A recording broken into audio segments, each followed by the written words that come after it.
Hi guys, good day to everyone and welcome to Exam Guruji in partnership with Khan Academy. আমার নাম প্রীতি সেন। আজকে আমি রোজকার মতন চলে এসেছি কারেন্ট অ্যাফেয়ার্সের প্রশ্ন নিয়ে। প্রত্যেকটা প্রশ্ন আমার থাকে ন্যাশনাল এবং ইন্টারন্যাশনাল নিউজ মিলিয়ে থাকে এমসিকিউ আকারে, সঙ্গে থাকে অনেক অনেক ইনফরমেশন। তাই ভিডিওটি অবশ্যই শেষ অবধি দেখো। ভালো লাগলে অবশ্যই লাইক করে দিও এবং কমেন্ট করে জানিও কোনো প্রশ্ন থাকলে।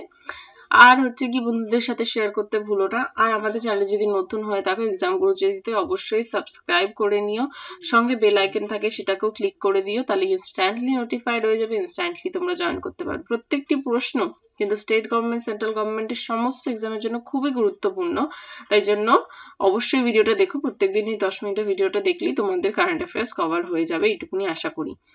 তো আমি রোজ ক্লাস স্টার্ট করার আগে যেটা বলে থাকি সেটা হচ্ছে গিয়ে কারেন্ট অ্যাফেয়ার্স 2020, যেটা জানুয়ারি টু জুন প্রথম যে 6 মাস, এই প্রথম 6 মাসের 2000 খানা প্রশ্ন, মানে 1200 খানা এমসিকিউ আর 800 খানা কোয়েশ্চেন, এই 2000 খানা প্রশ্ন সমস্ত রকমের টপিকের উপরে পুরো কভার করা হয়েছে, যেটা মাত্র 25 টাকায় পেয়ে যাচ্ছ। সেটা লিঙ্ক রয়েছে ডেসক্রিপশনে, সেখান থেকে তোমরা পেয়ে যাবে। আর same to same July to ডিসেম্বরেরও 2000 খানা প্রশ্ন দেওয়া হচ্ছে, 1200 খানা এমসিকিউ সঙ্গে 800 খানা কোয়েশ্চেন, যেটা দুটো মিলিয়ে 4000 খানা প্রশ্ন তোমরা 60-70 টাকার মধ্যে পেয়ে যাচ্ছ। আর দুটোই হচ্ছে কি তোমরা কোথায় পাবে, লিঙ্ক গুলো হচ্ছে ডেসক্রিপশনে রয়েছে, ওখান থেকে অবশ্যই নিয়ে নেবে। তো আর অনেকেই নিয়ে নিয়েছো অলরেডি, আমি জানি যারা যারা নিয়ে নিয়েছো, প্রচুর জন নিয়ে নিয়েছো, পড়া শুরু করে দিয়েছো, তারা নিয়ে প্রিন্ট আউট করে নিয়েছো, খুব ভালো কথা। আমার মনে হয় না এটা করে নিলে 2020 মধ্যে থেকে কোনো প্রশ্ন আসলে আর আটকাবে, কারণ 4000 খানা প্রশ্ন করার পরে আর কিছু আটকানো থাকে না। ঠিক আছে, তো আমাদের ক্লাসটা স্টার্ট করা যাক আর বেশি কথা না বাড়িয়ে। তো ফার্স্ট কোশ্চেনেই বলছে, আসামের নিম্নকুপলি জলবিদ্যুৎ প্রকল্পের জন্য কোন ব্যাংক $231 মিলিয়ন লোন অনুমোদন করেছে? অপশনসে রয়েছে বিশ্ব ব্যাংক, এনডিবি, আইএমএফ নাকি এডিবি। এনডিবি হচ্ছে ন্যাশনাল ডেভেলপমেন্ট ব্যাংক, আইএমএফ হচ্ছে ইন্টারন্যাশনাল মনিটারি ফান্ড, এডিবি হচ্ছে এশিয়ান ডেভেলপমেন্ট ব্যাংক। তো উত্তর হচ্ছে Asian development bank. Asian development bank দ্বারা $231 মিলিয়ন লোন দেওয়া হয়েছে আসামের একটা জলবিদ্যুৎ কেন্দ্র তৈরি করা হবে, যার নাম কপিলি। তো এটা মনে রাখতে হবে কোন ব্যাংকের থেকে দিচ্ছে, এডিবি থেকে, এনডিবি না, সরি এটা এনডিবি লেখা আছে এখানে, এডিবি থেকে দেওয়া হচ্ছে, এশিয়ান ডেভেলপমেন্ট ব্যাংক থেকে দেওয়া হচ্ছে। আর ইয়েতে দেওয়া হচ্ছে 231 মিলিয়ন দেওয়া হচ্ছে জলবিদ্যুৎ কেন্দ্র তৈরির জন্য, আসামে দেওয়া হচ্ছে। 2 নম্বর প্রশ্ন, শাহীন নবম মহড়া, মানে শাহীন বলে যে অনুশীলনটা হয় তার নবম মহড়া হয়েছে কোন দেশের মধ্যে? কোন কোন দেশের মধ্যে? পাকিস্তান, চীন, ভারত, পাকিস্তান, বাংলাদেশ, ভারত নাকি মার্কিন যুক্তরাষ্ট্র আর মালদ্বীপ?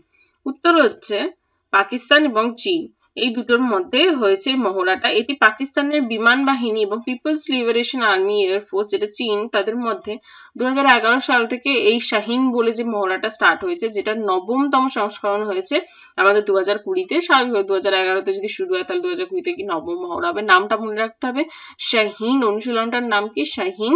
কোন কোন দেশের মধ্যে হয়েছে? পাকিস্তান এবং চীনের মধ্যে হয়েছে। বাংলাদেশ আর ভারতের মধ্যে কোন মহড়াটা হয়ে থাকে, কোন অনুশীলনটা হয়ে থাকে, তোমরা আমাকে কমেন্ট বক্সে এটা জানাবে। আর হচ্ছে গিয়ে পরবর্তী প্রশ্নে চলে যাই, এখানে আর কিছু বলার নেই। 3 নম্বর প্রশ্ন হচ্ছে, লেজিয়ন অফ মেরিট অ্যাওয়ার্ড কোন ব্যক্তিকে দেওয়া হয়েছে? এই মেরিট অ্যাওয়ার্ডটা কোন ব্যক্তিকে সম্মানিত করা হয়েছে? Donald Trump, Narendra Modi, Boris Johnson নাকি ইয়োশিদা সুগা? আমরা জানি বরিস জনসনকে আমাদের 26শে জানুয়ারি প্রজাতন্ত্র দিবস উপলক্ষে আমাদের দেশে ইনভাইট করা হয়েছে, উনি আসছেন, এটা কনফার্ম হয়ে গেছে। ডোনাল্ড ট্রাম্পকে আমরা চিনি, ইয়োশিদা সুগা হচ্ছে গিয়ে জাপানের প্রাইম মিনিস্টার। মনে রাখতে হবে এগুলো, এগুলো খুবই বেসিক জিনিস। ঠিক আছে, আসার কথা না এত পাতি জিনিস, আসলে একটু কঠিনই আসবে, বাট তাও যাদের একটু গ্রুপ ডি বা এরকম টাইপের কোনো এক্সাম থাকে আসলেও আসতে পারে। ঠিক আছে, তো পরবর্তী এটার অ্যান্সারটা বলে দিই, সেটা হচ্ছে নরেন্দ্র মোদী। মার্কিন রাষ্ট্রপতি মানে হচ্ছে ডোনাল্ড ট্রাম্পের দ্বারা নরেন্দ্র মোদী আমাদের দেশের প্রধানমন্ত্রীকে এই সম্মানটি দেওয়া হয়েছে লেজিয়ন অফ মেরিট, কারণ মার্কিন যুক্তরাষ্ট্রের সঙ্গে ভারতের সম্পর্কের উন্নয়নের জন্য উনি অনেক কাজ করেছেন। আমরা দেখেছি লাস্ট কয়েক বছরে ইউএসএ এর সাথে আমাদের দেশের অনেক ভালো ভালো কাজ হয়েছে এবং সম্পর্ক আরো ভালো হয়েছে, তার জন্য এই লেজিয়ন অফ মেরিট, এই অ্যাওয়ার্ডটি দেওয়া হয়েছে নরেন্দ্র মোদীকে। 4 নম্বর, মহারাষ্ট্রের প্রথম স্পোর্টস বিশ্ববিদ্যালয় কোন জায়গায় প্রতিষ্ঠিত হয়েছে? মুম্বাই, নাগপুর, পুনে, সাহ্যাদ্রি, কোন জায়গায়? উত্তর হচ্ছে পুনেতে। মহারাষ্ট্রের প্রথম স্পোর্টস বিশ্ববিদ্যালয় মহারাষ্ট্রের পুনের বালেওয়াদিতে তৈরি হচ্ছে। আনুষ্ঠানিকভাবে 2021 থেকে 22-এর শিক্ষাবর্ষের মধ্যেই এর কাজ শুরু হয়ে যাবে। বিশ্ববিদ্যালয়টি দেশের ক্রীড়া উন্নয়নের কেন্দ্র হবে, যা আন্তর্জাতিক পর্যায়ে থাকা খেলোয়াড়দের বাছাই করে প্রশিক্ষণ দেবে। তো মানে অনেক খেলোয়াড়রাই রয়েছেন যারা অফসাইডে থাকে, গ্রামের দিকে থাকে, সেরকম ভালো ট্রেনিং পান না, তো তাদেরকে কি করা, তাদেরকে বাছাই করা হবে, করে এনে এই মুম্বাইয়ের এই পুনের ইনস্টিটিউটে বা ইউনিভার্সিটিতে ওনাদের ট্রেনিং দেওয়া হবে, যাতে ওনারা দেশের নাম আরো উজ্জ্বল করতে পারে এবং ভালোভাবে খেলে জিতে আসতে পারে, মানে তাদের ফিউচারের জন্য কাজ করা হবে। তো 5 নম্বর প্রশ্নে চলে যাই। 5 নম্বর প্রশ্ন হচ্ছে ষষ্ঠম সংবাদ সম্মেলন কোন দেশের মধ্যে হয়েছে? এই সম্মেলনটা কোন দেশের সাথে হয়েছে? আমাদের ভারতেরই হয়েছে, কিন্তু কোন দেশের সাথে? জাপান, চীন, অস্ট্রেলিয়া নাকি পাকিস্তান?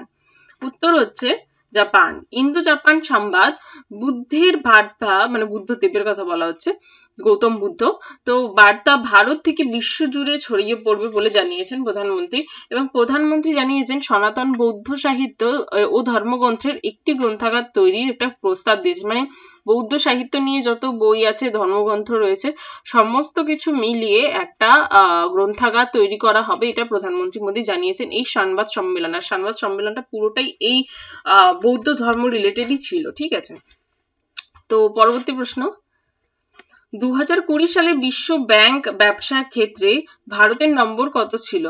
28তম বা 42তম, 63তম নাকি 78তম? তো উত্তর হচ্ছে 63তম। ভারতের জায়গা একই রয়েছে, কারণ ভারত অন্যান্য র্যাঙ্কে অনেক সময় দেখা যাচ্ছে পিছিয়ে গেছে, মানব সূচক ওইটাতে পিছিয়ে গেছিল, যেটা আমরা পড়েছিলাম, তো মানবাধিকার সূচকে পিছিয়ে গেছিল আর কয়েকটা, কিন্তু এটাতে না বেড়েছে না কমেছে, সেম রয়েছে। কিন্তু চীনের পদমর্যাদা হ্রাস পেয়েছে অনিয়ম সংশোধন করাতে।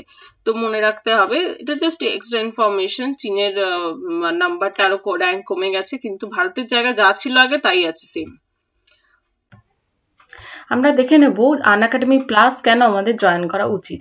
আনএকাডেমিতে রয়েছে তোমাদের ইচ্ছে মতন তোমরা এডুকেটর চুজ করতে পারবে, তোমরা নিজেদের মতন ব্যাচ চুজ করতে পারবে, ওখানে অনেক ভালোভাবে ওয়েল স্ট্রাকচার্ড হিসাবে ক্লাস করানো হয়।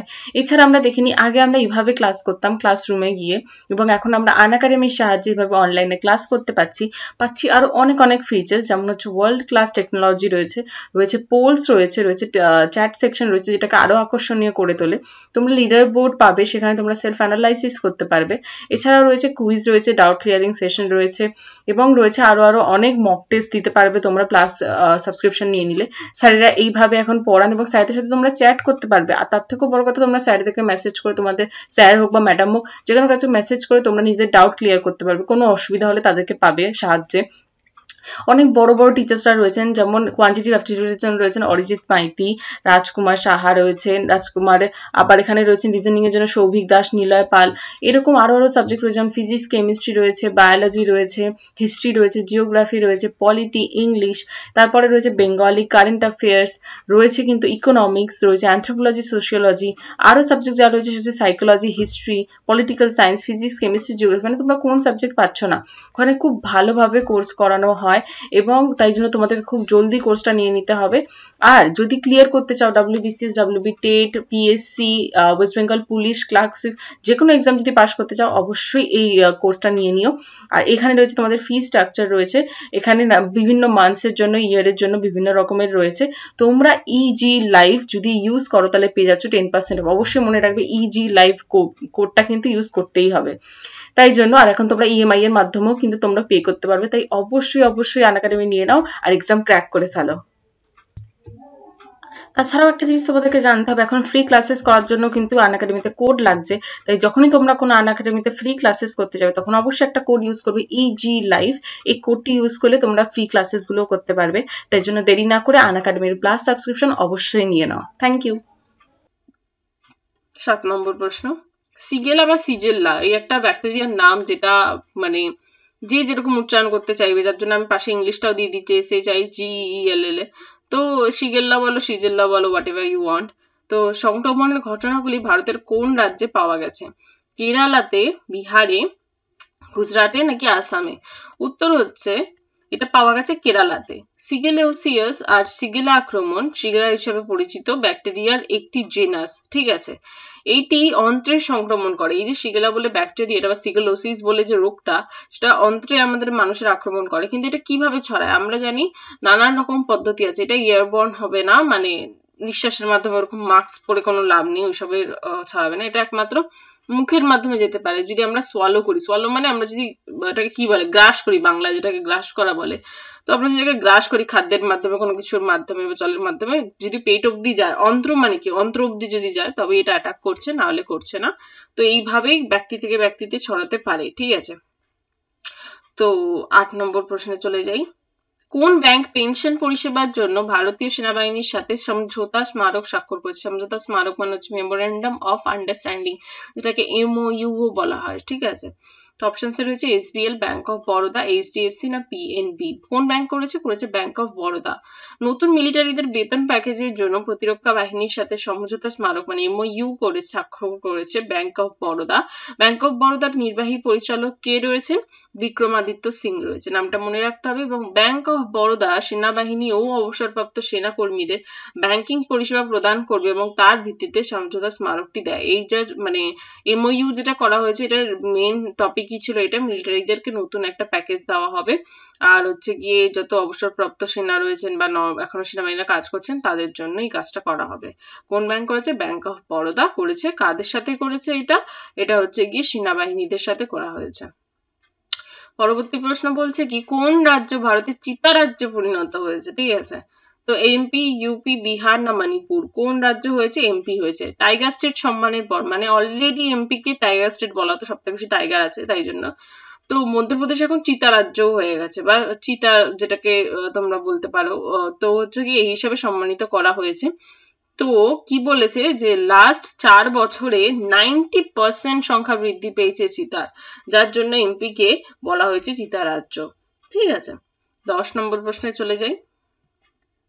প্রতি বছর জাতীয় গণিত দিবস কোন তারিখে পালিত হয়? কাদের কাদের ম্যাথস একদম পছন্দ না, ঠিক আছে, ম্যাথস কাদের কাদের রয়েছে ম্যাথস করতেই ইচ্ছা করে না, সব পড়ে ফেলো, সব রাট্টা মেরে দেবো, ম্যাথস করতে ইচ্ছা করে না, তাদের জন্য দিনটা জেনে নাও কবে। তো 21শে ডিসেম্বর, 22শে ডিসেম্বর, 23শে ডিসেম্বর নাকি 24শে ডিসেম্বর? উত্তর হচ্ছে গিয়ে 22শে ডিসেম্বর।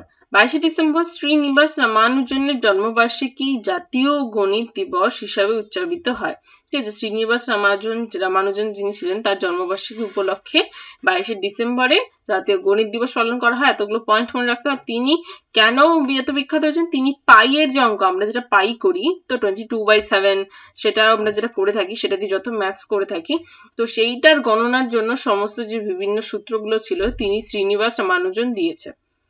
তো আমাদের পরবর্তী প্রশ্নে চলে যাই। পরবর্তী প্রশ্ন এবং শেষ প্রশ্ন হচ্ছে, প্রধানমন্ত্রী মোদী নিম্নলিখিত কোন রাজ্য বা কেন্দ্রশাসিত অঞ্চলের জন্য সেহাত নামক স্বাস্থ্য বীমা প্রকল্প চালু করেছে? সেহাত নামক, এটা হচ্ছে গিয়ে সেন্ট্রাল গভর্নমেন্টের। আমরা স্বাস্থ্য সাথী কোন রাজ্যে পাচ্ছি? অবশ্যই আমাদের গভর্নমেন্ট থেকে পাচ্ছে, মানে আমাদের মমতা দিদি করছেন, মানে ওয়েস্ট বেঙ্গল। আর একটা যেটা আগের দিন পড়িয়েছিলাম বরসাত হচ্ছে গিয়ে ইউপিতে, ইউপির একটা স্কিম। তো এটার উত্তর, সেহাতের উত্তর কি জম্মু কাশ্মীর, ওড়িশা, বিহার না অন্ধ্রপ্রদেশ? উত্তর হচ্ছে জম্মু কাশ্মীর। জম্মু কাশ্মীর অঞ্চলে প্রধানমন্ত্রী মোদী সেহাত স্বাস্থ্য বীমা প্রকল্প চালু করছে। জম্মু কাশ্মীর আরো একটা কি চালু হচ্ছিল, ওটা চালু হচ্ছিল একটা অ্যাম্বুলেন্স, ওয়াটার অ্যাম্বুলেন্স চালু হয়েছে, তো হচ্ছে আর কি। তো আজকে অবধি এই ক্লাস এখানেই। Thank you so much. ভিডিওটা দেখার জন্য ভালো লাগলো অবশ্যই লাইক করে দিও এবং কমেন্ট করে দিও কেমন লাগলো, আর বলো কোন প্রশ্ন থাকলে শেয়ার করে দিও বন্ধুদের সাথে। আর যেখান থেকে পিডিএফ ডাউনলোড করবে সেটা হচ্ছে www.books.com, আর না করে সেটা ডেসক্রিপশনে চলে গেলেও পেয়ে যাবে। আর এক্সাম গুরুজি বেঙ্গলি চ্যানেলে চলে গেলে ওখানে সমস্ত লিঙ্ক পেয়ে যাবে। টেলিগ্রাম চ্যানেলে অবশ্যই জয়েন হয়ে যাও। ওয়েস্ট বেঙ্গল এক্সাম প্রিপারেশন অ্যাপটা অবশ্যই ইনস্টল করবে, কারণ টেটের এক্সামের ডেট দিয়ে দিয়েছে তোমাদেরকে। ওখানে কোর্সটা নিয়ে নাও, ঝটপট 1 মাসের মধ্যে পড়ে ফেলো আর তাড়াতাড়ি জব নিয়ে নাও। তো লাইক শেয়ার সাবস্ক্রাইব করতে ভুলবে না। আজকের মতন এখানেই, বাই।